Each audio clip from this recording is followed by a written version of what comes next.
The last thing I expected on a quiet Saturday morning was to open my front door and find a smiling woman holding a piece of paper like she'd been waiting all week to ruin somebody's day. My 8-year-old twins were still inside, jumping from the sprinkler we'd set up in the yard because they'd been talking about going to the neighborhood pool after lunch. Before I could even say hello, she held the notice up between us and said, "Your children are no longer welcome at the community pool."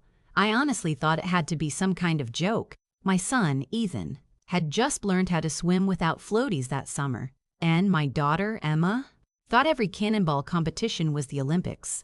They weren't perfect kids. No 8-year-olds are, but they were good kids. I looked down at the paper, then back at the woman standing on my porch. Her name wasn't Diane like the last HOA president we'd had. This was Melissa Harper, a retired corporate manager who had somehow turned running the homeowners association into what looked an awful lot like running a small country. "Can I ask what exactly they did?"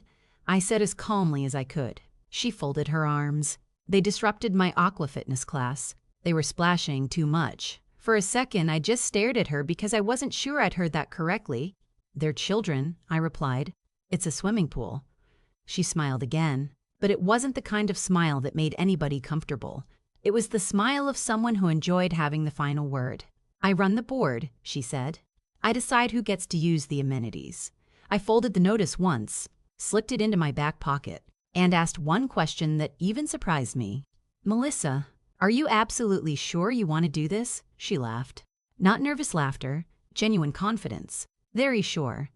Then she turned around, walked down my driveway, climbed into her white SUV, and drove away without another word. I stood there for another minute watching her disappear around the corner, not because I was angry, at least not yet, but because something about that conversation didn't sit right with me. It wasn't the ban itself. It was the certainty in her voice, like she'd convinced herself the pool actually belonged to her. Our subdivision sat just outside Franklin Ridge, a quiet little community where everyone waved when they drove past, at least most of the time. The neighborhood pool was tucked behind a line of old crap myrtle trees with a small clubhouse beside it. Every homeowner paid dues. Every homeowner assumed the HOA owned the place. Honestly, I assumed the same thing. I'd lived there for almost 9 years and had never once questioned it. Why would I? That's how planned neighborhoods worked, or so I thought. My wife, Lauren, found me sitting at the kitchen table 20 minutes later, still staring at the notice. She poured herself a cup of coffee and asked, "What's going on?" I handed her the paper. She read it once, shook her head, then read it again. "They banned our kids because they splashed water?" she asked. Apparently, they interrupted synchronized floating. That finally got a laugh out of both of us, but it faded pretty quickly. Lauren knew me well enough to recognize the look on my face. "You're thinking about something," she said. "Yeah? The ban?" "No." I tapped the notice with my finger. "This wording." She looked closer. The letter claimed the board was exercising its authority over property owned and controlled by the homeowners association. Those words kept echoing in my head. Owned and controlled. I worked as a civil engineer before starting my own consulting business, and after years of reading surveys, plats, easements, and legal descriptions, I developed an annoying habit of questioning paperwork most people ignored. Maybe it was nothing. Maybe Melissa was right. Maybe I was wasting my time. But late that evening, after the twins had gone to bed and Lauren was watching television, I drove to the county records office's online archive from my home computer and started searching through old development documents. The subdivision had been built in phases during the mid-1980s. One scanned document led to another. Original plats, parcel maps, utility diagrams, deed transfers. Nearly 2 hours passed before something caught my attention. The legal description for the pool parcel didn't match the HOA's common area filings.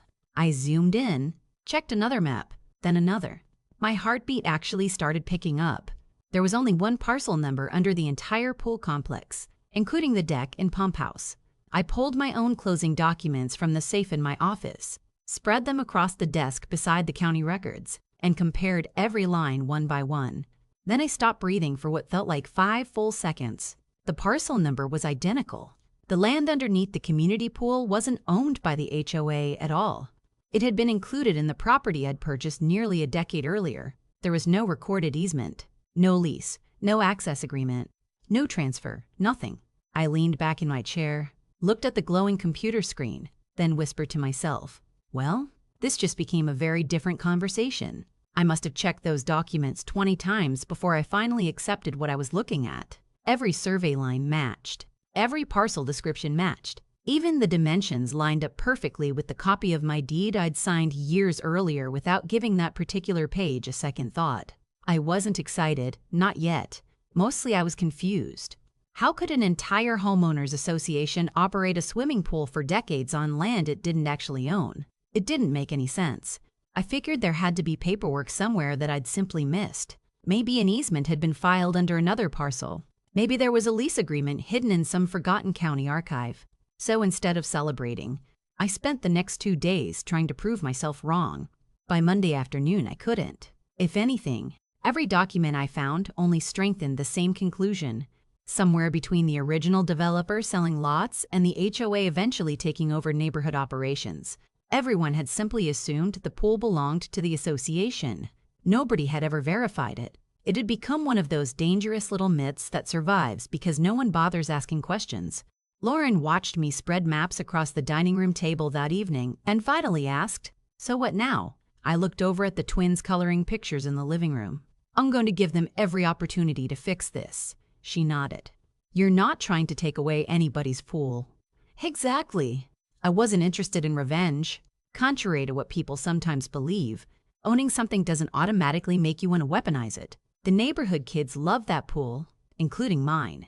I had no desire to become the villain simply because I happened to possess an unexpected legal advantage. What bothered me wasn't the pool itself. It was Melissa standing on my porch acting like she had the authority to decide whether my children deserved access to property that, according to every legal record I could find, actually belonged to my family. The next morning, I drafted the shortest email I'd written in years. There wasn't a single threat in it. I attached copies of the relevant parcel records, highlighted the legal descriptions, and wrote that after reviewing county documents, I believe the pool facilities appeared to be located entirely on property included within my deed. I asked that the ban against my children be rescinded by Friday afternoon. I also suggested that, once everyone had verified the documents independently, we could begin discussing a reasonable lease agreement that would allow the neighborhood to continue using the pool without interruption. Before pressing send, Lauren read it twice. "This is almost too polite," she said. "That's the point." 12 minutes later, my phone buzzed. Melissa had replied to everyone on the board and copied half the neighborhood for good measure. Her message contained exactly 2 sentences. Cute theory. "The community pool belongs to the community. Please stop embarrassing yourself." I actually laughed out loud, not because it was funny, but because she'd skipped the one thing that mattered most. She hadn't disputed a single document. She hadn't mentioned the deed. She hadn't referenced the survey. She'd simply declared reality didn't exist because she didn't like it. That response made my next decision surprisingly easy. Wednesday morning, I hired Daniel Pierce, a licensed land surveyor whose company had handled commercial projects throughout the county for almost 30 years. When I explained the situation, he paused for several seconds before saying, "I've never had anyone ask me to survey a swimming pool before." "There's a first time for everything," I answered. By Thursday afternoon, his crew arrived with GPS equipment, robotic total stations, tripods, and enough bright orange flags to make the neighborhood look like a construction zone. Naturally, Melissa appeared less than 10 minutes later. She marched across the parking lot wearing oversized sunglasses and carrying a clipboard like she intended to arrest someone. "What exactly do you think you're doing?" she demanded. Daniel didn't even look up from his equipment. "Conducting a boundary survey." "Ma'am, you don't have authorization." He finally looked at her, smiled politely, and asked, "From the property owner?" She opened her mouth, then stopped. "From the homeowners association." Daniel turned toward me. "Mr. Forrest, Bennett hired us." Then he looked back at her. "That's the authorization we require." For the next several hours, curious neighbors wandered over in small groups. Some watched from lawn chairs. Others stood on sidewalks pretending they were just out walking their dogs. Rumors spread faster than I'd ever seen. By evening, social media neighborhood groups were filled with theories ranging from hidden utility repairs to government land seizures. Friday morning, just after sunrise, Daniel handed me the completed survey. Every single corner matched the county records exactly. The boundary line ran directly through the decorative landscaping surrounding the pool entrance, across the concrete deck, around the pump building, and enclose the entire recreational area. There was no ambiguity left. At 9 o'clock, I walked to the entrance carrying a notarized notice prepared by my attorney. I unlocked the gate using the maintenance key the pool company had accidentally provided years earlier during a plumbing repair, secured a temporary chain across the entrance, and attached the notice where every resident would immediately see it. Private property. Temporarily closed pending lease negotiations with the property owner. I stepped back, took one long breath, and walked home. It took Melissa less than 45 minutes to reach my driveway. She didn't knock. She pounded on the door hard enough that Lauren looked out the kitchen window before I answered. "Take that sign down right now," Melissa shouted the moment the door opened. "People are waiting outside. I imagine they are. You cannot lock residents out of their own pool." I folded my arms. "Melissa, it was never their pool." Her face turned bright red. "The board voted years ago. The board can vote on whatever it wants. It can't vote itself ownership of private land. You're threatening the community." "No," I replied quietly. "I'm asking the community to respect property rights exactly the same way they expect everyone else to respect theirs." She leaned closer. "You'll regret this, maybe," I shrugged, "but probably not." She spun around and stormed away. Less than 2 hours later, county code enforcement arrived. 2 inspectors stepped out of their truck carrying clipboards. They were polite from the beginning, which usually isn't a bad sign. One introduced himself, accepted the survey packet I'd prepared, compared it with the county GIS database on his tablet, then asked one question. "Has the HOA ever presented you with a recorded easement?" "No." He nodded, spent another 15 minutes reviewing documents, then walked over to Melissa, who had apparently been waiting across the parking lot expecting me to be cited. I couldn't hear every word, but I caught enough. "Ma'am, according to county records, the property owner has authority to restrict access." "That's impossible." "I'm afraid it isn't. He's closing a community amenity." "Legally speaking," the inspector replied, "he's limiting access to his own property." Melissa's expression shifted from anger to disbelief so quickly it almost felt surreal. By sunset, the emergency HOA board meeting had been scheduled.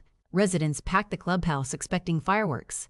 Voices echoed through the walls before the meeting even officially began. Melissa insisted the board should simply vote to reopen the facility immediately. Several directors nodded nervously until the association's attorney, a quiet man named Richard Sloan who had represented HOAs for decades, slowly adjusted his glasses and asked for everyone's attention. The room fell silent. He opened the survey packet, laid the recorded deed beside it, looked directly at the board members, and spoke one sentence that seemed to drain every ounce of confidence from the room. "Ladies and gentlemen, you cannot vote yourselves rights that the law says you do not possess."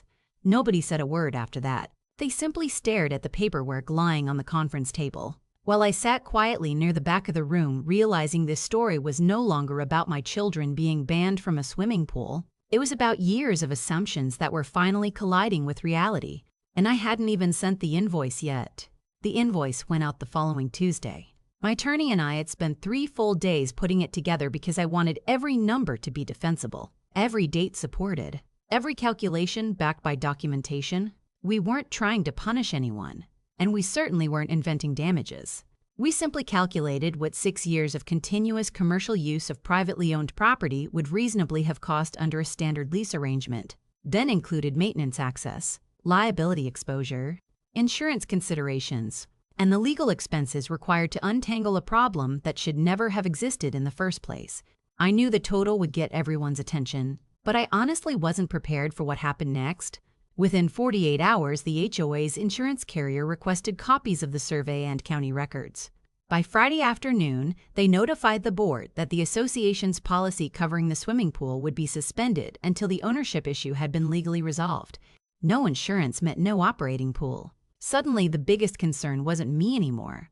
It was hundreds of homeowners asking why the amenity they'd been paying for had been closed because nobody had verified who actually owned the land beneath it. The board meeting that followed was unlike anything I'd ever seen. Residents who had ignored HOA politics for years filled every chair and lined the walls. Questions came from every direction. Who approved this? How did nobody know? What else haven't you checked? Melissa tried blaming the original developer, then the previous boards, then even the county itself. but every explanation sounded weaker than the last. Before the meeting ended, one board member quietly announced his resignation. 2 days later, another stepped down. By the end of the month, the third director had resigned as well. The recall petition against Melissa spread through the neighborhood faster than any newsletter the HOA had ever mailed. And when the votes were counted, her time as president ended by a margin that wasn't even close. I saw her exactly one more time. She was loading moving boxes into a rental truck outside her house late one August afternoon. We made eye contact from across the street. Neither of us waved. Neither of us spoke. Sometimes silence says everything that needs to be said. The new board reached out before the end of the week. Their first sentence was very different from Melissa's. "We'd like to start by apologizing." That alone changed the tone of the entire conversation. We met around a folding table inside the clubhouse, not with raised voices or accusations, but with copies of legal documents spread neatly across the surface. They admitted mistakes had been made long before any of them joined the board, acknowledged that my family had been treated unfairly, formally rescinded every disciplinary action against my children, and asked whether I would consider leasing the property to the association so the neighborhood could continue enjoying the pool. That had always been my goal. We negotiated a modest annual lease that protected both sides, required proper insurance, clearly defined maintenance responsibilities, and was recorded with the county so no future board would ever have to guess who owned what again. The first Saturday after the agreement became official, Ethan and Emma ran through that gate wearing the biggest smiles I'd seen in months. Several neighbors waved as they jumped into the water, and one little boy shouted, "The pool's finally open." Lauren squeezed my hand and smiled. "Worth all the paperwork?" she asked. I laughed. Barely. Before leaving that afternoon, I made one small request to the new board. They looked at me, expecting another legal condition. Instead, I pointed toward the bulletin board beside the entrance where an old laminated schedule still listed Melissa's aqua fitness classes in giant blue letters. "Would you mind taking that down?" Everyone laughed, including me. It felt good to laugh again. Looking back now, I don't think this story was ever really about a swimming pool. It was about what happens when people confuse authority with ownership and titles with accountability. A board can write rules. It can organize budgets. It can manage shared property. But the moment someone starts believing a position gives them permission to ignore basic property rights or treat families like they're disposable, they're already walking toward a problem they don't even see yet. Every now and then, someone still asks whether I should have just ignored the ban for the sake of neighborhood harmony. Maybe some people would have. Maybe that would have been easier. But if I'd stayed quiet, my children would have learned that the loudest person always wins, even when they're wrong. Instead, they learned something far more valuable. Stay calm, know your facts, and never underestimate the power of a single recorded deed. Oh, I'd really like to hear what you think. If you discovered your HOA had been operating a community amenity on land that legally belonged to you, would you have handled it the same way? Or would you have taken a completely different approach? Let me know down in the comments, because stories like this always spark some fascinating debates. And if you enjoyed this one, don't forget to like the video, subscribe to the channel, and share it with someone who's ever dealt with an HOA that forgot where its authority actually ends.